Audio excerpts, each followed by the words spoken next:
Vamos lá. Gui, seguinte, hoje a gente tem a missão de transformar esse vídeo num guia de como começar a investir corretamente em renda fixa, certo? Tá bom? Então a gente vai separar esse vídeo em 4 partes. Primeiro, como funciona a renda fixa, tá? Então qual que é a mecânica, qual que é a dinâmica de uma aplicação de renda fixa. Muito além do óbvio de que você já ouviu falar de que, mas é um investimento constante, tá? Então como funciona a renda fixa? Segundo, quais são os tipos de renda fixa disponíveis para você, o cardápio que você tem para escolher. Em terceiro, quais são os principais benchmarkings de uma renda fixa, né? Então, dentro dos produtos você tem variações, tá bom? Então você tem esses benchmarks. E em quarto lugar, como escolher de fato as melhores rendas fixas, né? Como pegar o seu dinheiro e alocá-lo da melhor forma possível. Então esse vídeo vai ser dividido em 4. E eu já vou começar mostrando uma parte do final desse vídeo, tá? E o Gui, a gente estava fazendo um desenho aqui. E o desenho é o seguinte, imagina que a gente tem cenários e de acordo com o cenário você vai colocar o seu dinheiro em algum lugar específico que é onde em tese vai te render mais, onde provavelmente vai te trazer os melhores retornos, tá? Então, de um lado você tem as taxas de juros altas, tá? E do outro lado você tem as taxas de juros baixas. Do outro lado você tem a inflação subindo e do outro lado você tem a inflação caindo. Então você vai ter 4 possíveis combinações aqui. Quando a taxa de juros ela está alta e a inflação está subindo, você tem alguns títulos que se beneficiam mais, né? Quando você tem a taxa de juros baixa, por exemplo, e a inflação caindo, você tem alguns títulos que se beneficiam mais. Então no final do vídeo a gente vai preencher essa tabela com você e o Gui vai te contar aonde que a gente está no mercado para que você tome melhores decisões. Então vamos começar aqui, Gui. Ô Gui, o que de fato, qual que é a mecânica de um funcionamento de um título de renda fixa? Boa. Qualquer título de renda fixa, ele na verdade é um empréstimo. Né? Só que não é empréstimo para pessoa física, ele é empréstimo para uma instituição financeira, para um banco, para uma corretora e até para o governo. Então todo título de renda fixa, na verdade, ele é um empréstimo, você está financiando a atividade de alguém. Entendi. Então, geralmente, por exemplo, se você tem dinheiro e eu estou precisando de dinheiro, você não vai me emprestar diretamente. Tem uma instituição aqui no meio, que geralmente é o banco. Então você vai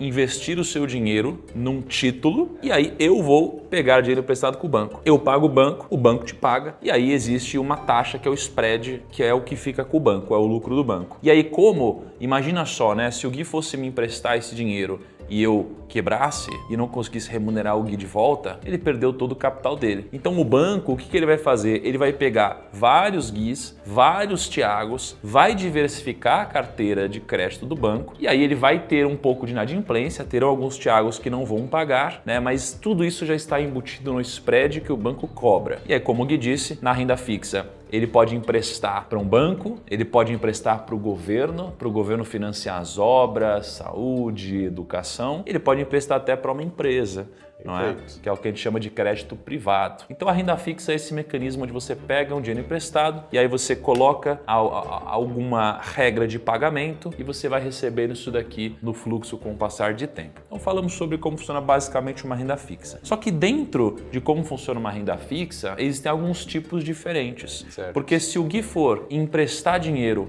para um banco e for emprestar dinheiro para um governo, são tipos de investimentos completamente diferentes dentro da renda fixa. Então, Gui, começando aqui por CDB, né? O que seria o CDB, que é um dos tipos de investimento de renda fixa? Legal. O CDB é o crédito, né? O certificado de depósito bancário. Basicamente, você está financiando as atividades de curto prazo do banco. Né? Então, não necessariamente você está financiando um empréstimo para o Thiago, eu estou comprando o CDB e ele está pegando esse dinheiro e emprestando para o Thiago. Você está financiando toda e qualquer atividade do banco e normalmente tem uma característica mais de curto prazo. O banco precisa por um período, normalmente 2 a 3, máximo 5 anos, e ele emite um CDB, tá? Então, o CDB é o tipo mais comum, né, de empréstimo bancário que a gente faz para as instituições financeiras. Mas então, por exemplo, o banco, né? O banco não vai pegar o seu dinheiro emprestado e emprestar para quem está precisando. Ele vai emitir um título, que nesse caso seria o CDB. Certo. Ele falou, olha, tem um CDB, você quer comprar? Aí o Gui compra esse título. Quando ele compra esse título, entra o dinheiro no banco e aí o banco pode financiar alguma operação.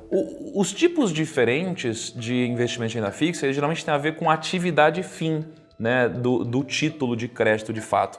O CDB, você sabe que tipo de operação que ele acaba financiando do cliente na ponta? Ele pode financiar qualquer tipo de atividade. Ele não tem uma função específica para aquele dinheiro, diferente de outros tipos de título que a gente vai falar um pouco mais, né? Só que como ele não tem isenção tributária, né, para quem está investindo nesse CDB, então o banco ele pode fazer basicamente ali o que ele estiver precisando com aquele recurso, né? Diferente de outros títulos que a gente vai falar um pouquinho mais. Perfeito. Tá, então existe o CDB, mas se a gente for investir num CDB, hoje quanto dinheiro eu preciso para investir num CDB? E geralmente como funciona a alíquota de tributação no CDB? Legal. Então, hoje você consegue investir em CDBs, né, a partir de R$50. Então, tem instituições financeiras, até recomendadas pela gente lá na Speech, inclusive, que você consegue investir em um CDB, ou seja, emprestar dinheiro para um banco, para que ele faça o que ele quiser com esse dinheiro, a partir de R$50. Você já é remunerado por isso acima da taxa, por exemplo, Selic. Né? Então, com R$50 você já consegue investir em um CDB. E no CDB, assim, quando a gente fala de imposto, né, ele segue a tabela regressiva do imposto. Né? Então, se você investe num CDB e você resgata a sua aplicação de 0 a 6 meses, você vai pagar 22,5% sobre o seu lucro. Então, se você lucrou R$100, você vai pagar R$22,50 sobre o seu lucro. Se você resgata de 6 meses a 12 meses, você vai pagar 20% do seu lucro. De 12 meses a 24 meses, né, até 2 anos, você vai pagar 17,5% do seu lucro. E acima de 2 anos, você chega na melhor alíquota do CDB, que é a alíquota de 15% sobre o seu lucro. Então, um exemplo prático para você. Se você investir R$100 em um CDB que renda 10% no ano, por exemplo, e você tem um vencimento de 2 anos, esses R$100 no final de um ano vai valer R$110, no final de 2 anos vai valer R$120. Tá? Então, isso aqui seria um exemplo prático de CDB e você pagaria imposto sobre os R$21, tá? E não sobre o todo. E vale dizer, só para a gente não confundir, que no passado eu confundia bastante, que quando você tem um vencimento de 2 anos do CDB e a alíquota de imposto ela chega em 15% depois de 2 anos, geralmente o vencimento do CDB ele tem um vencimento, quando é de 2 anos mais um dia, né, para que você de fato entre na melhor alíquota de imposto. Então não se preocupe com isso. Ô Gui, coloca aqui na tela para a gente alguns exemplos, prints de aplicações em CDBs disponíveis no mercado. Aí então temos o CDB, mas como a gente está falando de banco ainda, que outros títulos a gente tem de renda fixa no banco que são populares? O que a gente mais vê por aí são LCIs e LCAs. E aí a gente já entra naquele lance de financiar uma atividade em específico. Quando a gente está falando de LCI, que é a letra de crédito imobiliária, qualquer dinheiro que você coloca, qualquer ativo desse que você compra na renda fixa, você vai estar financiando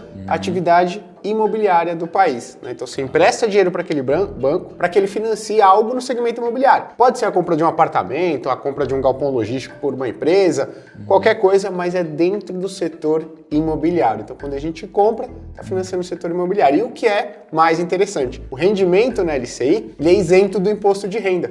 Por quê? Porque lá atrás, né, o governo falou, poxa, setor imobiliário, né, a gente já vai falar, o setor do agronegócio, eles têm uma participação relevante na atividade econômica do país. Então, se eu dou uma isenção tributária para as pessoas investirem, os bancos vão ter mais capital para financiar o setor imobiliário, o setor do agronegócio, e o país tende a crescer mais. Então, esses ativos, eles têm isenção tributária. E a gente tem também a LCA, que é a letra de crédito do agronegócio. E aí é a mesma coisa, qualquer dinheiro que você coloca lá, você está financiando o setor do agronegócio do Brasil. E aí a gente pode estar falando de um fazendeiro, né, de uma agricultura, dono de uma fazenda familiar, e a gente pode estar falando também de uma grande empresa que atua no segmento do agronegócio no Brasil, pecuarista, né, e tudo mais. Então qualquer dinheiro que você coloca lá, está financiando a agricultura do Brasil, também isento do imposto de renda. Legal, então assim, na LCI a gente basicamente, se tem uma pessoa que vai no banco financiar o seu apartamento, sua casa, geralmente vai pegar um empréstimo de longo prazo. Na outra ponta, a pessoa que está emprestando está investindo numa LCI. E aí isso daqui permite que o banco empreste a taxas mais baixas. Perfeito. Certo? Essa é a lógica. Agora, uma coisa que eu lembro que na época que eu investia muito em renda fixa,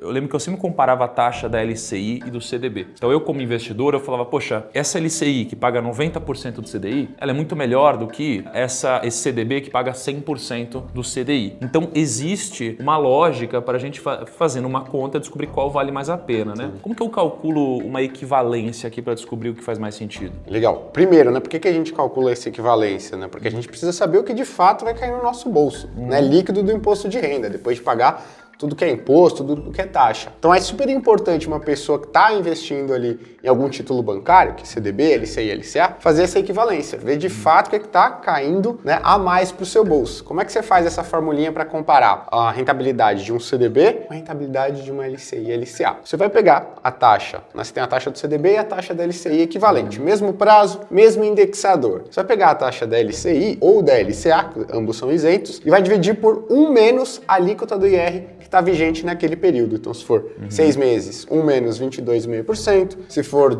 acima de 2 anos, 1 menos 15%. Então, por exemplo, se a gente for calcular, poxa, uma LCI de 100% do CDI, eu vou fazer 100% sobre 1 menos, vamos supor que seja um vencimento de 12 meses para cima, né? Então, estou falando aqui de 17,5%, então a gente teria uma taxa equivalente de 121,21% do CDI. Perfeito. Então, só valeria a pena eu escolher um CDB se esse CDB pagasse mais do que 121,21% do CDI. Exatamente. Perfeito. O Gui, coloca alguns exemplos agora sobre LCIs e LCAs disponíveis no mercado para a galera ter uma noção. Tá, então eu falei aqui de LCI, LCA, CDB, basicamente títulos ligados a banco. A gente encontra esses títulos tanto nos bancos quanto em corretoras, né, que distribuem eles. Agora, e quando a gente quer emprestar para o governo? Quais são os tipos de aplicações? Aí é mais fácil.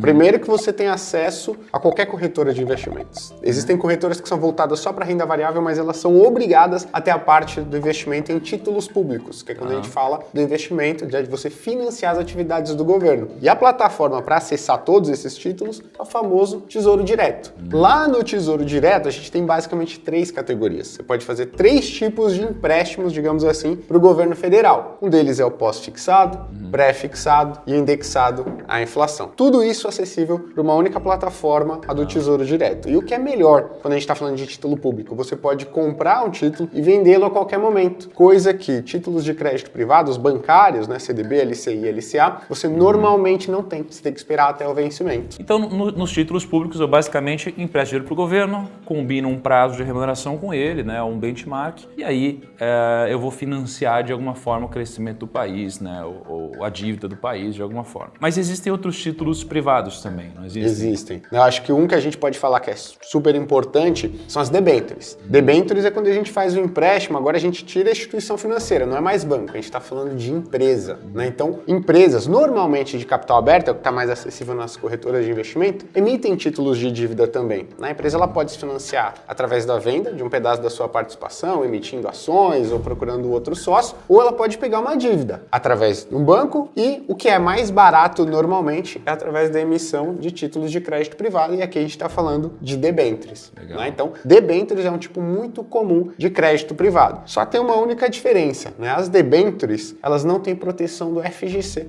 que é o Fundo Garantidor de Crédito, que é um fundo ali, uma organização civil sem fins lucrativos que protege os investimentos de quem compra títulos de crédito privado. Nas debêntures não existe esse tipo de proteção. Então, querendo ou não, quando a gente compra um título de crédito privado, uma debênture de uma empresa, a gente precisa tomar muito mais cuidado que quando a gente investe em um CDB, uma LCI, uma LCA, porque a gente não tem uma garantia adicional. A gente tem somente a garantia da saúde financeira da empresa. Atualmente o FGC garante quanto? Garante mais ou menos 2, 3% de todos os depósitos realizados em todas as instituições financeiras brasileiras. Aí tem gente que vai falar o seguinte, mas ele não é muito seguro porque ele só garante 3%. Mas vale lembrar, né? A maior parte dos depósitos que ele garante estão lá no Itaú, na Caixa Econômica, Banco do Brasil, Santander e Bradesco. Então, o primeiro ponto é esse. Segundo ponto, a metodologia com que o FGC ela é embasada, ele está ali dentro dessa banda. Então, 2 a 3% é o que ele precisa cobrir efetivamente. Todos os estudos para elaborar o FGC foram adotados com base no mercado americano e mercado europeu, adaptado para a realidade brasileira. E ele funciona mais ou menos como se fosse uma seguradora, né? Se a gente pensar, Porto Seguro, Sul América, elas têm ali seguros de centenas de milhares de veículos. Se centenas de milhares de veículos derem perda total ao mesmo tempo, a Sul América, a Porto Seguro, elas vão quebrar, né? Então, mas não é factível a gente supor que todos os carros vão dar perda total todo Mas mundo. agora o FGC, ele garante por CPF e por instituição. Por CPF, 250 mil, por instituição financeira. Isso. Então, assim, eu lembro que na minha época de renda fixa, né, quando eu operava mais renda fixa, a gente colocava, através de uma corretora, até 250 mil numa instituição, até 250 mil em outra instituição, e assim eu ia ficando garantido em todas as instituições, né? E até uma sacada que colocar 250 mil não é a melhor coisa, porque se ele rende, você perde o excedente, né? Caso tenha algum problema. Aliás, eu já passei por algumas quebras de FGC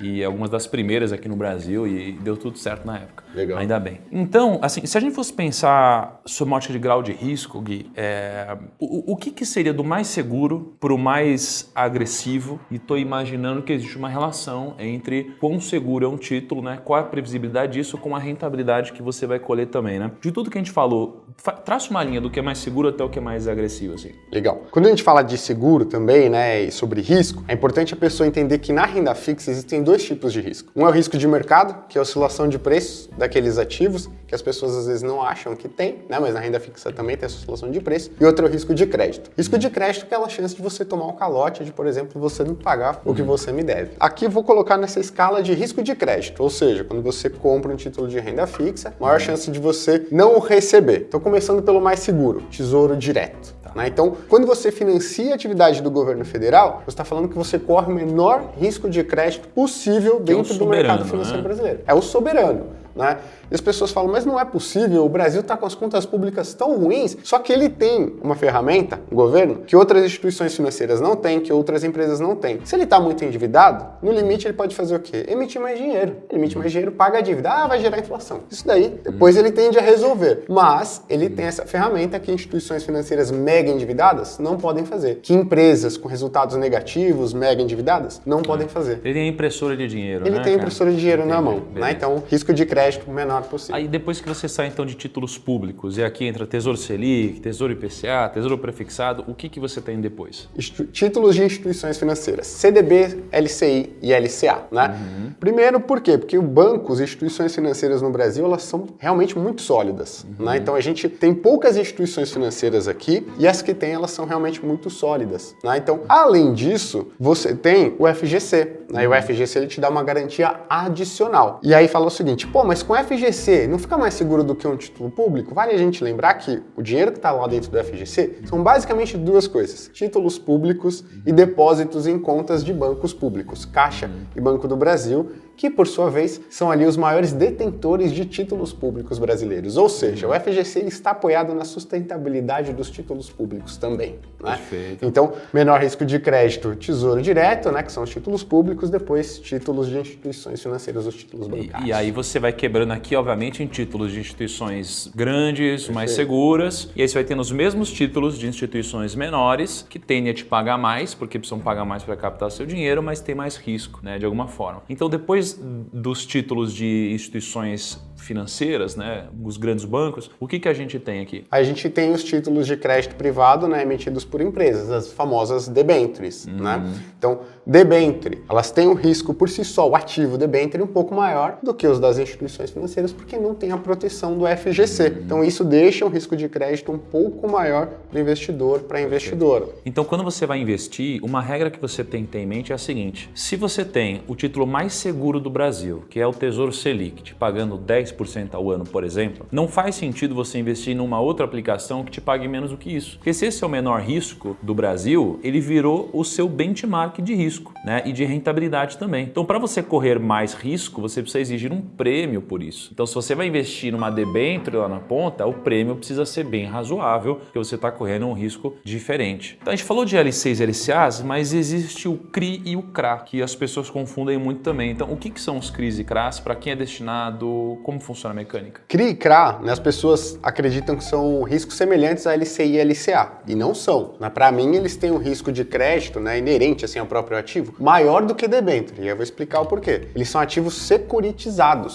né? Então eles têm ali... O que é um ativo securitizado? Uma securitizadora, ela trabalha para juntar vários recebíveis, né? Então do setor imobiliário. Pega ali de várias construtoras, de várias incorporadoras, vários recebíveis com fornecedores, com clientes, junta em um único ativo, né? Aquela empresa que vendeu esses recebíveis aceita receber uma parcela menor, mais à vista, e quem comprou esses CRIs vai recebendo ao longo do tempo esses pagamentos. Mas percebe que aqui no meio desses CRIs você pode ter diferentes fornecedores, diferentes clientes, então fica mais difícil de você mensurar o risco de crédito de um único título, porque você pode ter recebíveis de diferentes empresas. Então ele tem um risco um pouco maior. E para mim, CRI e CRA tem que ter uma remuneração relativamente relativamente bem mais alta do que a LCI e do que a LCA, Perfeito. apesar de financiarem o mesmo setor imobiliário e do agronegócio. Então a gente falou sobre os tipos de renda fixa que existem. Existem outras, obviamente, que são menos populares, a gente não vai citar agora, mas quando você investe em um título como esse, a gente falou LCI, CDB, título público, CRI, CRA, esse aqui é o tipo do título, é o tipo do título de renda fixa. Mas dentro disso existem os benchmarks também, né? Quais são os benchmarks possíveis numa aplicação de renda fixa? Legal, então a gente falou do risco de crédito, que é o risco de você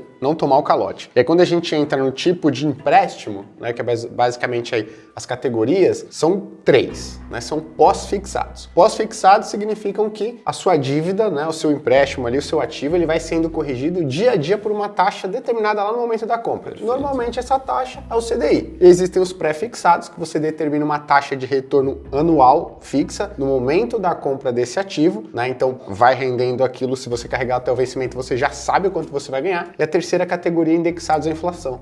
Seu título ele vai sendo corrigido pela variação da inflação, mais um prêmio. Acontece que os pré-fixados e os indexados à inflação, eles têm o famoso risco de mercado, que é a oscilação de preços dia a dia de um ativo, e ela pode ser bem considerável. A gente tem exemplos de títulos de renda fixa, títulos públicos, que, por exemplo, na pandemia, lá no ápice da pandemia, março de 2020, oscilaram negativamente em uma semana, menos do que ações da Vale, da Petrobras, por exemplo.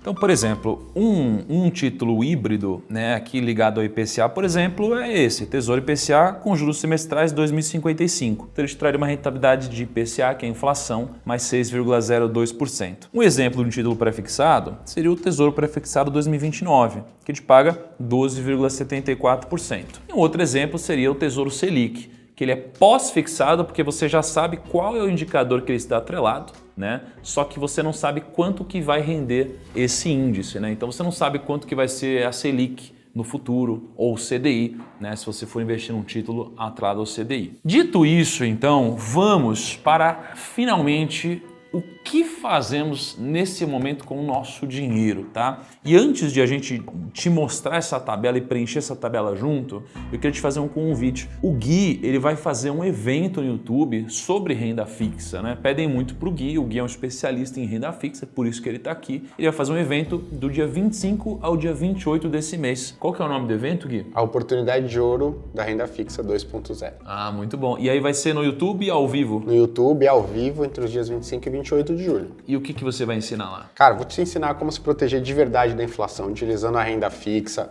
como aumentar seus ganhos dentro da renda fixa sem que você aumente muito o seu risco, se você for investidor, uma investidora um pouco mais conservador ou conservadora, e te mostrar onde está de verdade a oportunidade na renda fixa agora, que não é com a taxa Selic a 13,25. Já teve vários outros momentos com renda fixa que você conseguiu ter retorno de 50%, 60% e até 70% em um único título público de renda fixa. Eu acho que a gente está chegando num momento muito próximo e eu vou explicar melhor ao longo da semana. Legal. Mas Gui, por exemplo, renda fixa parece uma coisa que não é nada sexy, né? Sim. De fato, né? Geralmente, pô, os grandes rendimentos estão na bolsa. Eu sou um dos caras que eu gosto muito de investir na bolsa, né?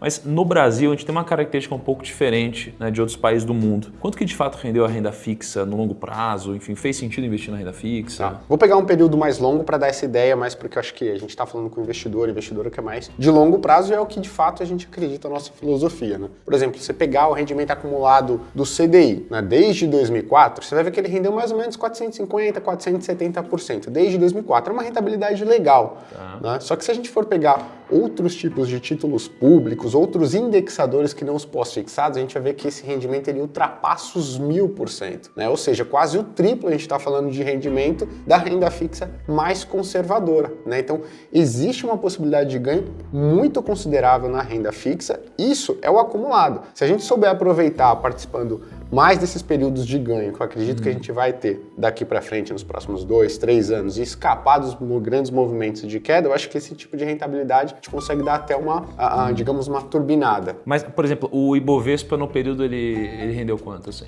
O Ibovespa rendeu aproximadamente 400%, 403%. Ou seja, a média das ações acabou ficando abaixo da renda fixa. É legal a gente falar que é a média das ações mais negociadas, né? Então, ou seja, normalmente as ações que estão na carteira das pessoas, dos grandes fundos de investimento. Tem ações, obviamente, que renderam muito mais que isso e outras que não, que foi o contrário. Exato. Tá bom. Gui, então vamos lá, cara. Olha só. Quando a gente tem um período de taxa de juros baixa e inflação subindo, que títulos geralmente fazem mais sentido para nossa carteira? Quando a gente está com Selic baixa e inflação subindo, a gente tem que entender que a gente está num cenário normalmente de desequilíbrio econômico. Então o que a gente tem que fazer na renda fixa? Eu acredito que na sua carteira de investimentos como um todo, mas aqui eu vou me ater à renda fixa, tá? Você tem que reduzir o risco da sua carteira. E acho que só existem duas maneiras mais eficazes de você fazer isso, os dois títulos mais eficazes de você fazer isso são pós-fixados e indexados à inflação de curto prazo. Por quê? O Selic tem baixo risco de mercado, então a gente está passando por um momento desafiador, quando a taxa Selic está baixa e a inflação subindo, então o Selic, apesar dele render pouco nesse momento, você vai evitar perdas de capital. O IPCA de curto prazo, quando a inflação está subindo, ele tende a se valorizar. E, inclusive, é o único título, o único benchmark ali do mercado financeiro brasileiro que tem uma correlação positiva com a inflação. Então, nesse momento, para mim, Selic baixa, inflação subindo, Selic e IPCA de curto prazo. Mas a lógica aqui é porque às vezes as pessoas vão perguntar,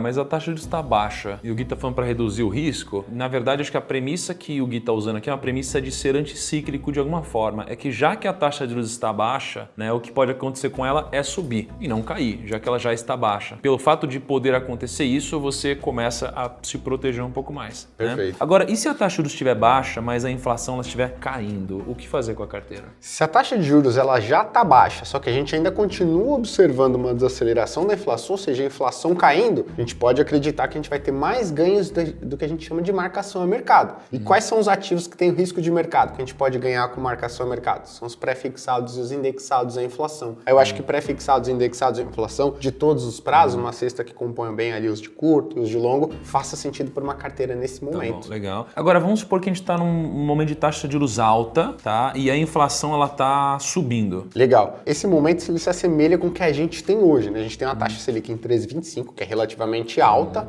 pro momento que a gente está vivendo, para a história econômica recente do Brasil. Só que a gente tem uma inflação que ela está desacelerando. Nesse momento, eu acho que vale a pena você ter Selic, ter uma carteira um pouco mais defensiva, IPCA de curto prazo e pré-fixado de curto prazo. Então, no pré-fixado de curto prazo, por mais que o IPCA esteja subindo, a taxa Selic está alta. Então, no curto prazo, a gente deve ver uma desaceleração e a gente pode ter ganhos de capital com o pré-fixado de curto prazo, mantendo uma posição defensiva com Selic e IPCA de curto prazo. Então, a ideia é Selic e IPCA de curto prazo, a ideia é ter um pouco também? Ter um pouco de pré de curto prazo. Tá, então, e se a gente tiver num momento de taxa de juros alta, mas a inflação ela estiver caindo, o que faz mais sentido? Esse momento é o que eu costumo dizer que é a hora de ir com tudo no risco dentro da renda fixa. Quando eu falo risco com tudo, as pessoas falam, agora vai render de maneira linear. Não, você vai ter várias oscilações, mas a verdade é que nos períodos ali de meses e anos, eu acho que a tendência é ter uma rentabilidade muito positiva. O que você tem que estar nesse momento? Com o risco da sua carteira de renda fixa alto. O que vai te ajudar a alcançar esse risco alto da renda fixa, pré-fixado de longo prazo, indexado à inflação de longo prazo. Então, no momento que a taxa Selic está lá elevada e a inflação está desacelerando, ou seja, caindo, logo a gente vai começar a observar ganhos de marcação a mercado relevantes. E aí, quais são os ativos que tendem a se beneficiar mais com isso? Ou seja, apresentar maiores valorizações em termos percentuais, IPCA de longo prazo e pré-fixado de longo prazo. E Gui, e em qual momento a gente está hoje na economia? Hoje a gente está com uma taxa Selic 13,25, ela veio lá de 2% ao ano. A gente tem uma inflação aí acumulada que chegou a 12,20%, 12,30% acumulado 12 meses, hoje está em 11,80%, ainda está elevado, mas a tendência é que ela vá caindo. Ou seja, a gente está numa transição de Selic alta e IPCA subindo para Selic alta e IPCA, ou seja, inflação caindo. Então a gente está numa transição da carteira que tem que estar um pouquinho mais defensiva ali para uma carteira que a gente precisa estar aumentando o risco para capturar os ganhos de marcação no mercado que vão vir. Então hoje a lógica é que na parcela de renda fixa que a gente possui, a gente tenha pré-longo e IPCA longo, mas não deixe de ter um pouquinho de Selic, IPCA curto e pré-curto, mas sabendo que estamos nessa tendência aqui. Exato.